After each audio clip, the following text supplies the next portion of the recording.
बोले नहीं, कुछ लोग हैं जो जगे हुए हैं।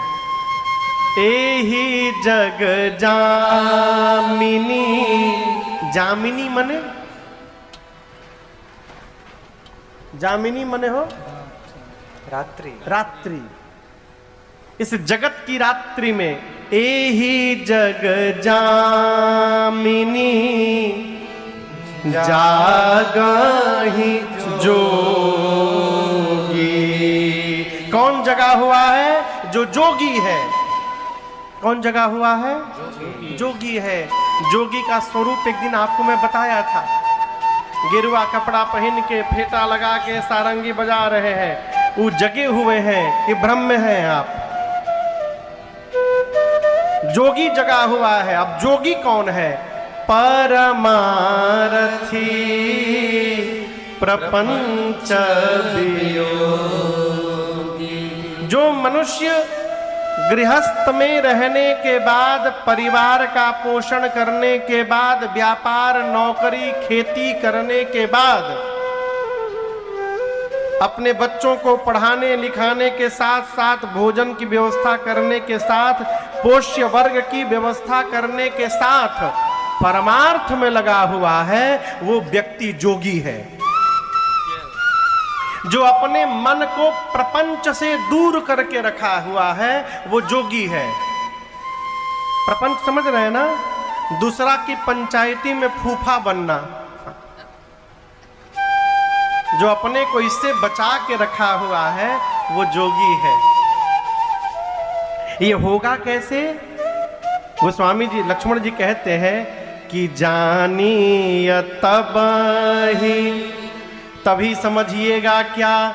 जीव जग जागे। जब हमिंग हो रही है। विषय विलास विरागा। जीव को जगत में तभी जगा हुआ जानिएगा जब उसे विषयों से वैराग्य प्राप्त हो जाए। विषयों से क्या प्राप्त हो जाए? वैराग्य। ये वैराग्य कैसे मिलेगा? वैराग्य ओढ़ने से नहीं आएगा, क्षमा करिएगा। घर परिवार छोड़ देने से वैराग्य नहीं आता है। ये ना समझिएगा जो घर छोड़ के बाहर चला गया वो वैरागी हो गया। घर छोड़ने से वैराग्य नहीं आता। वैराग्य कैसे आता है? धर्माचरण से धर्मत विरति जोगते ज्ञाना। जो जीवन में धर्माचरण का पालन करेगा उसी को वैराग्य प्राप्त होगा। और वैराग्य कोई एक दो दिन में नहीं आ जाएगा। ये लंबी यात्रा है। राम जी से लक्ष्मण जी ने भक्ति का प्रारूप पूछा अरण्य कांड में।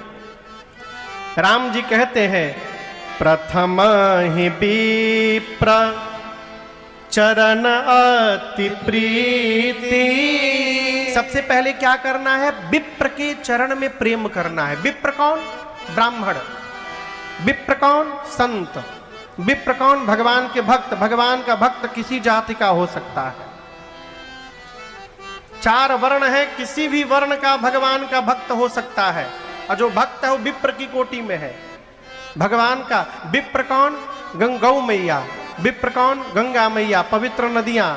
विप्र कौन? भगवान का विग्रह, भगवान का मंदिर। भगवान के पूजन में प्रयोग में आने वाली सारी वस्तुएं विप्र की कोटि में आती हैं। पहले इनमें श्रद्धा हो, इनमें प्रीति हो। आप बाइक चला के चल रहे हैं, रास्ते में यदि गौ मैया दिखाई पड़ गई, चलाते चलाते सिर झुका के प्रणाम कर लिया, ये श्रद्धा है।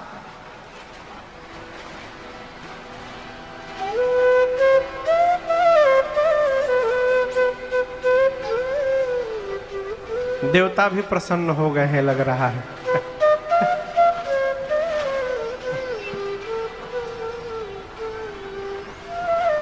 ये रस्सी भैया खोल दीजिए। हाँ, रस्सी खोल दीजिए, हवा क्रॉस करके निकल जाए बाहर।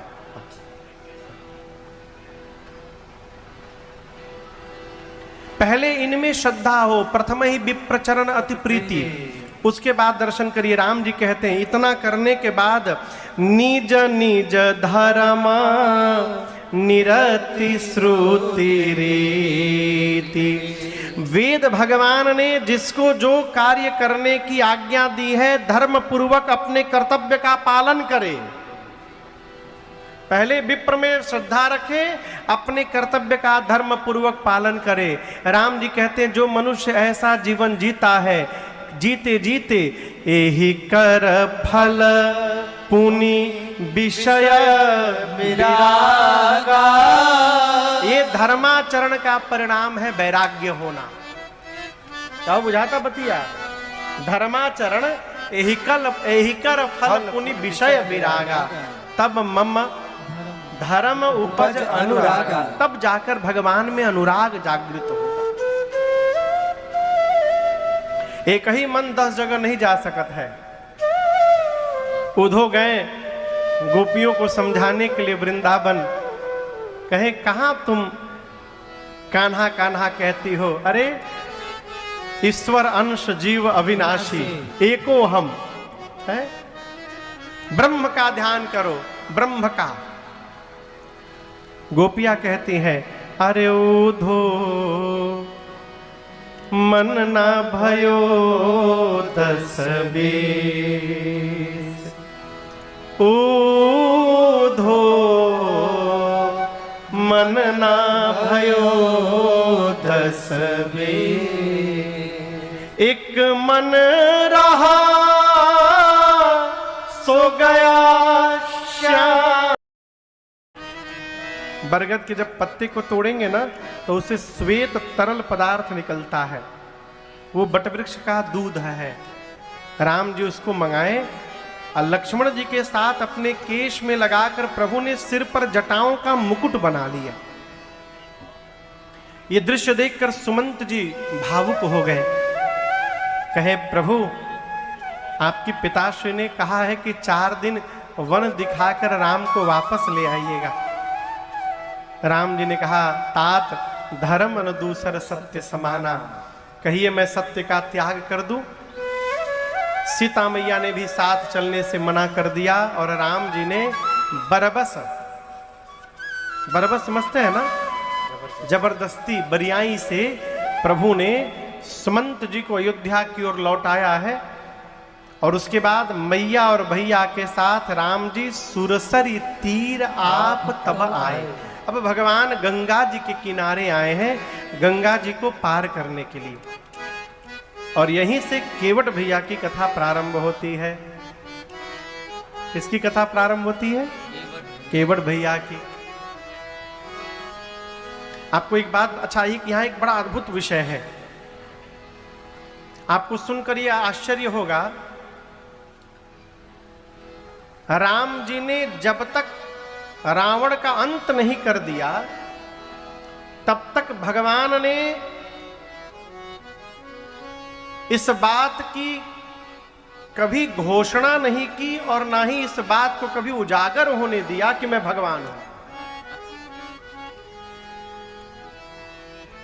मानव से इतर भगवान ने कोई व्यवहार नहीं किया अपने जीवन में। यही कन्हैया और राम जी का अंतर है। कन्हैया अवतार लेने के बाद ही लीला शुरू कर दिए। अकासुर, बकासुर, घकासुर, जितने असुर थे भगवान ने सबको मारा, किसी को उड़ा के मारा, किसी के भीतरी घुस के मारा। लेकिन राम जी ने ऐसा कोई काम नहीं किया। केवल एक को बताया राम जी ने कि मैं भगवान हूं। किसको बताया था? कहिए कहिए। अपनी मां कौशल्या को राम जी ने 2 बार विराट रूप का दर्शन कराया। इसके बाद भगवान ने किसी से नहीं कहा। आपको बताऊं, मिथिला में जब राम जी गए और जनक जी महाराज ने जब राम जी का परिचय पूछा है विश्वामित्र जी से, तो वहां पर विश्वामित्र जी ने कहा था जनक जी महाराज, ए प्रिय सबहि जहां लगी प्राणी, मन मुस्काहि राम सुनि बानी। विश्वामित्र जी बोले जनक जी से कि महाराज संसार में जितने जीव हैं सब इनको प्रेम करते हैं। राम जी तुरंत मुस्कुराए, गुरु जी को देखे, बोले गुरु जी मेरा पोल न खोलिए, मैं गुप्त रूप में अवतार लिया हूं। तब गुरु जी ने छिपाया, कहा रघुकुल मणि दशरथ के जाए, मम हित लागी नरेश पठाए। राम जी अपने रूप को छिपा के रखे। आप समझ रहे हैं ना मेरी बात को? अब मेरा एक प्रश्न है, जिस बात को बाबूजी छिपा के रखें, लड़का को उस बात को किसी को बताना चाहिए? नहीं। कहिए, राम जी अपने स्वरूप को छिपा करके रखे हैं और लक्ष्मण जी उस स्वरूप को उजागर कर दिए निषाद राजगुह के सामने। लक्ष्मण जी स्पष्ट बोल दिए कि निषाद जी ये जीव नहीं है, राम ब्रह्म। राम जी कौन है? ब्रह्म है, परमार्थ रूपा। ये राम जी परमार्थ के स्वरूप हैं, अभिगत अलख अनादि अनूपा। जिस बात को लक्ष्मण राम जी सब जगह छिपा करके घूम रहे हैं, उसी बात को लक्ष्मण जी बता रहे हैं। क्यों बता रहे हैं? ये बड़ा अद्भुत विषय है। यहां पर यह सिद्धांत लग रहा है, उर प्रेरक रघुवंश विभूषण। यहां लक्ष्मण जी बता नहीं रहे हैं, राम जी ही लक्ष्मण जी को माध्यम बनाकर अपना स्वरूप बता रहे हैं। क्यों? जहां निषाद राजगुह और लक्ष्मण जी बात कर रहे हैं ना, वहीं बगल में केवट भैया पहरे में खड़े थे और भगवान इस बात को केवट जी तक पहुंचाना चाहते हैं कि मैं जीव नहीं हूं, मैं भगवान हूं और सब धन हमार गुड़वे में है।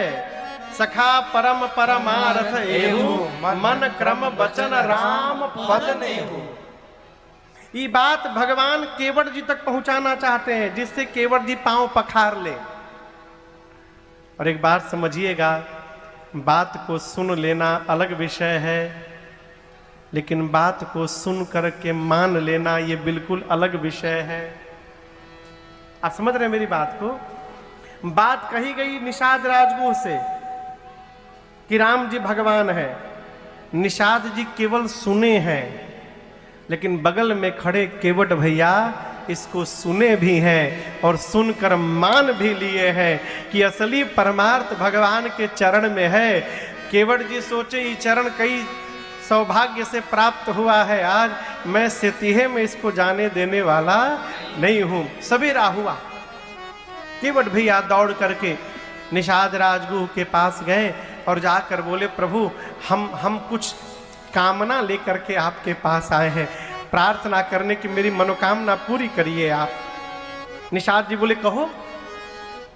केवट भैया बोले कि मैं चाहता हूं कि राम जी मेरी नाव में बैठकर उस पार जाएं, गंगा के उस पार। तो आप पूरे श्रृंगवेरपुर में आज ये डुगडुगी बजवा दीजिए कि कोई भी नाव चलाने वाला नाविक आज गंगा के किनारे नहीं जाएगा, अकेले मैं जाऊंगा वहां पर। निषाद राजगुह बोले, ठीक है, इसमें कौन सी बड़ी बात। पूरे नगर में डुगडुगी बज गई, कोई भी नाविक आज नहीं जाएगा गंगा किनारे। केवट भैया दौड़ कर गए हैं, नाव किनारे बधी थी, किनारे से खोले हैं, नाव पर बैठे हैं और नाव लेके चले गए, बीच गंगा जी में जाके खड़े हो गए।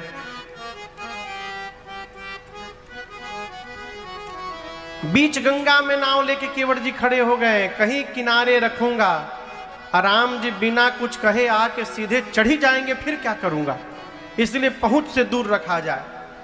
गंगा जी में नाव लेके खड़े हो गए, राम जी, सीता जी, लक्ष्मण जी, साथ में निषाद राजगुह गंगा किनारे गए हैं।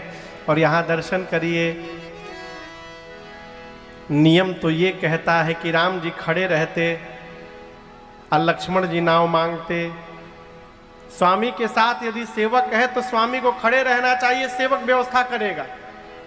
लेकिन आज राम जी ने जिनके पुनीत बारी, आपके चरण के पवित्र जल को धारे सिर पे पुरारे। आपके पांव से गंगा जी निकली थी, इसलिए शंकर जी ने उस गंगा को सिर पे धारण किया। त्रिपथ गामिनी जश वेद कहे गायिके, तीनों लोक को पवित्र करने वाली गंगा जी हुई। ये वही चरण है, अरे जिनको जोगिंद्र मुनि वृंद देव देहा दामी, ये वही चरण है जिसको एक बार देखने के लिए जोगी लोग, मुनि लोग, देवता लोग नाना प्रकार से अपना शरीर गला गला कर तपस्या कर रहे हैं कि एक बार दिखाई पड़ जाए। ये वही पांव है। केवट जी कहते हैं मुझे सब पता है, इसी पांव के धूल से अहिल्या जी का उद्धार हो गया था पीछे। तुलसी जिनक की धूरी परसी अहिल्या तरी। इसी पांव से अहिल्या जी का उद्धार हुआ था और गौतम ऋषि अहिल्या जी को लेकर अपने घर चले गए। आप कहिए राम जी, वही पांव सेतीहे में आज हमको भेटा गया है। सेतीहे समझते हैं? सेतीहे मने फ्री में, फोकट में, बिना कोई तपस्या साधन किए वो पांव हमको आज मिल गया है। आप कहिए बिना धोए यदि मैं नाव पे चढ़ा दूंगा तो मेरी जन्म जन्मांतर की जो पठौनी है ना वो खो जाएगी है। और लोग हम पे हंसेंगे, खोए हो ना पठौनी, पठौनी ना खोऊंगा, ना हुए हो ना हंसाई के, ना संसार में हंसी का पात्र बनूंगा। तो केवट जी बोले हम नाव इधर लाने वाले नहीं है। आप बोले हम आपका मर्म जानते हैं। अब आप समझिए, आप किसी के सामने गए और सामने वाला आपसे कहे है हम जान रहे हैं, हम सब जान रहे हैं, आप टेंशन में हो जाएंगे। कोई भी आदमी आपसे कहे कि हाँ हम सब जान रहे हैं, हमको न पढ़ाइए, हमको सब पता है जो किसी को नहीं पता है, भले कोई बात ना हो लेकिन आप टेंशन में हो जाएंगे, न जाने का क्या मालूम बा। केवट जी बोले हम आपका मर्म जानते हैं। लक्ष्मण जी राम जी से बोले भैया जन्म से आपके साथ मैं लगा हुआ हूं, आज तक मैं आपका मर्म नहीं जान पाया। अभी अभी आए केवट कह रहे मर्म जानता हूं। लक्ष्मण जी बोले कौन सा मर्म जानते हो तुम? केवट जी बोले हम जानते हैं कि राम जी कौन है। केवट जी बोले कौन है? लक्ष्मण जी बोले कौन है, बताओ, हमको ही बताओ। केवट जी बोले देखिए लक्ष्मण जी, ये नाव चलाना हमारा खानदानी काम है। बाबा जी नाव चलाए, बाबा जी के बाद कौन चलाया? बाबू जी चलाए, और बाबू जी के बाद हम चला रहे हैं। हम रोज यहां से सैकड़ों लोग को इस पार उस पार करते हैं। लेकिन आपसे एक बात बोले लक्ष्मण जी, आज पहली बार जीवन में जिस प्रकार से आपकी भैया ने नाव के लिए कहा है ना, इस तरह आज तक किसी ने नहीं कहा था। लक्ष्मण जी बोले क्या कह दिया भैया ने? केवट जी बोले आज तक जो भी आता था मुझे आदेश देता था, ऐ केवट नाव लेकर इधर आओ। लेकिन आपके भैया ने आदेश नहीं दिया है, आपके भैया ने निवेदन किया है। केवट जी क्या आप अपनी नाव इधर लेकर के आएंगे? जो आता था आदेश देता था, आज राम जी मांग रहे हैं। आदेश हम नौकर को देते हैं, अपने सेवक को देते हैं। हम निवेदन उससे करते हैं जिसको ये मानते हैं कि मांगी जाने वाली वस्तु सामने वाले की है। केवट जी बोले लक्ष्मण जी आज तक जो भी आया मुझे नौकर बनाता रहा, पहली बार कोई आया है जो मुझे इस नाव का मालिक मान रहा है। और सामने वाले को बड़ा मानना ये भगवान को छोड़कर दूसरा कोई नहीं हो सकता। मैं जानता हूं राम जी कौन है। हम आपसे एक और बात बताएं, मर्म की बात। लक्ष्मण जी आज राम जी गंगा जी को पार करने के लिए यहां नहीं आए हैं। लक्ष्मण जी बोले अच्छा क्या करने आए हैं फिर? केवट जी बोले पार करने आए हैं। लक्ष्मण जी बोले क्या बोल रहे हो? कह रहे हो पार करने नहीं आए हैं, पार करने आए हैं, इसका क्या मतलब? केवट जी बोले जेही जग किय तिहु पगहु ते थोरा, असोई कृपाल के वटही निहोरा। जिस भगवान ने 3 पग में 3 लोग 14 भुवन नाप दिया था, 3 पग के भीतर, वही गंगा को पार करने के लिए केवट से नाव मांगेंगे? आज करनी मूरी कछुआ है। आपके पांव की चरण रज कोई चरण रज नहीं है, वो औषधि है, वो बूटी है, मनुष्य बना देने वाली औषधि है। मुझे पता चला है आपने पीछे कभी किसी पत्थर पे पांव रखा था ना? राम लक्ष्मण जी बोले हल्के में मत लेना भैया को, मेरे सामने ही रखा था भैया ने, और समय नहीं लगा। जैसे भैया ने पांव रखा तुरंत न पत्थर स्त्री में बदल गया। केवट जी बोले यही बात तो हम कह रहे हैं। अच्छा लक्ष्मण जी आप बताइए, आप लोग बताइएगा, पत्थर कठोर होता है कि लकड़ी? पत्थर कठोर होता है ना। लक्ष्मण जी बोले पत्थर कठोर है। केवट जी हाथ जोड़कर बोले लक्ष्मण जी बताइए, यदि कठोर पत्थर स्त्री में परिवर्तित हो सकता है तो इस लकड़ी की नाव को स्त्री बनने में कितना समय लगेगा? ये तो एक तो लकड़ी है, ऊपर से दिन रात मेरी नाव पानी में रहती है, तो पानी में रहने के कारण पानी पी पी कर मेरी लकड़ी की नाव, लकड़ी और मुलायम हो गई है नाव। पत्थर को तो समय भी लगा होगा, ये लकड़ी की नाव को स्त्री बनने में समय लगने वाला नहीं है, बहुत झंझट है राम जी। इसलिए हम आपके लिए उपाय लेकर आए हैं। पांव धुलवा लीजिए, पांव धोकर वो जड़ी बूटी में निकाल करके बाहर कर दूं, उसके बाद कोई खतरा नहीं है। आप आराम से बैठिए, जहां बोलिएगा, जिस घाट पर बोलिएगा पहुंचा देंगे। पांव धुलवा लीजिए। राम जी मौन खड़े हैं, एकदम मुस्कुरा रहे हैं। लक्ष्मण जी बोले अच्छा देखिए, आप बोल लिए ना, आप कह रहे हैं कि राम जी के पांव के जादू से, धूल से पत्थर स्त्री में बदल गया था, तो आपकी नाव भी बदल जाएगी, यही कह रहे हैं ना? केवट जी बोले जी यही कह रहा हूं। लक्ष्मण जी बोले अरे केवट जी कहाँ आप बात लेकर के बैठे हुए हैं, ये एक बार हुआ बात आई गई। उस घटना के बाद तो राम जी ने न जाने हजारों पत्थरों पे पांव रखा होगा। आप कहिए यदि पांव में जादू होता तो दूसरा कोई पत्थर आज तक स्त्री में बदला? यदि जादू होता पांव में तो दूसरा पत्थर क्यों नहीं बदला स्त्री में? इसका जवाब दीजिए। वो केवल एक बार घटना घटी, बात खत्म, कहां लेकर के आप बैठे हुए हैं?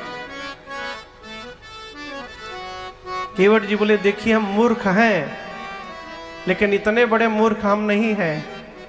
हम भी जानते हैं कि एक ही बार ऐसी घटना घटी है, लेकिन हम आपसे पूछना चाहते हैं, आप बताइए कौन सा पत्थर स्त्री में परिवर्तित हुआ था, ये आप बताइए।